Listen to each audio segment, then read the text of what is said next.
Ashama harka fuune kam jirtu jira jirtu bakka jiraatanii baga sa'a kana keessatti jira viidiyoo ajaa'ibaadha tokko qabadhee dhufeetiin jira haga dhuma viidiyoo kanadha nafaan turraa sinin jira viidiyoo chinis maali Zeenuu Mahabuub artistii Walloon qabdu keessaa nama tokko jechuudha nama jabaa qabnu akka Wallooti jechuudha saniifuu jechuudha sirba inni baasee dhaggeeffadhu. Ajaa'iba kan shiraatii dhumaa bareeda shee amma jedheenima uume rabbiin hundarra caalchisee wantu jimaara bunti eebbisee wantu jimaara bunti eebbisee ajaa'iba kan shiraatii sirba biraadha ammas baaseeti jira bara 2025 kanneen keessa sirba ajaa'ibaa jimmaadha baaseeti jira sirbichinis akkas jaa dhaggeeffadha. Gaddisee abbaa Jifaar sanyii mootii akkamii dhugaa walitti mahara siyaar kun dhufee jimmaanii burtukaan akkuma viidiyoo waliin agarre kana sirbichi akkuma viidiyoo waliin ilaalle kana hayyee sirba isa makiinaa binnaaf jedhanii akkattiin halkanii guyyaa irratti hojjetaniif kana laala sirbi kun walgitaa tokko laala viidiyoo kana dhaggeeffadhaa haga dhumaadha dhugaa jirtu leetti laala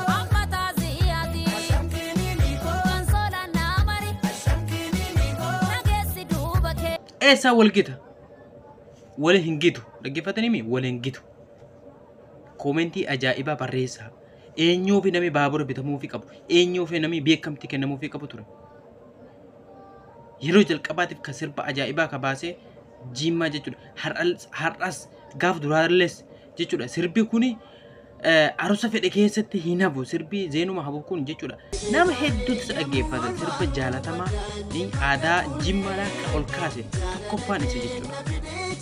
sirbi kun dhuma dhaggeeffatama laakiin immoo beekamtii takka namni kenneef hin jiru gargaarsa immoo namni takka ni goonaaf jees hin jiru warri har'a sirba ribiliqii kana makiinaa binnaaf janiiti akkana godhatan kun jechuudha haabitanii isaniifis laakiin immoo isa kanaaf jechuudha beekamtii kennaniifi gargaarsa godhuu godhaniifi beekamtii kennaniifi kan santu na gobe jechuudha wanti kan caalu jechuudha saba hanga biratti beekamtii kabajamu saniif sirbi kun akkatti itti carraaqamee baafame isa dheengaddaa kana akka kasare ka duraanii sun immoo baay'ee tokko laalameeti jira beekamtii hin arganne